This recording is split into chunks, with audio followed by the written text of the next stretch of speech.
Are you looking for a cheap digital camera? Today, we're looking at two popular Kodak cameras, the PixPro C1 and the FZ55. Let's see which one wins. First up, we have price. The C1 costs around $100.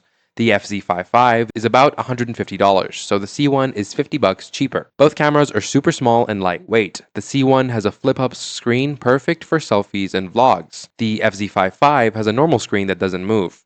If you take a lot of selfies, the C1 is up there. The C1 has 13 megapixels and a wide 26mm lens, good for group shots and wide scenes. The FZ55 has 16 megapixels and a 28mm lens. That's more detail and better resolution. But here's the big difference. The FZ55 has a 5x optical zoom. The C1 only has digital zoom up to 4x.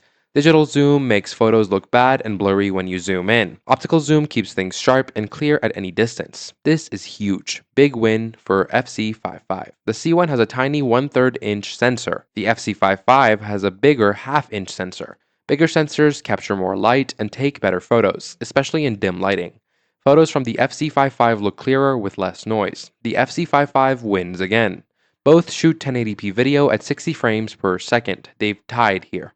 Video quality is similar on both. Both cameras get about 200 shots per charge. Same battery life. Get the C1 if you want the cheapest option and take mostly selfies or vlogs. The flip screen is great for that. It's also smaller and lighter to carry.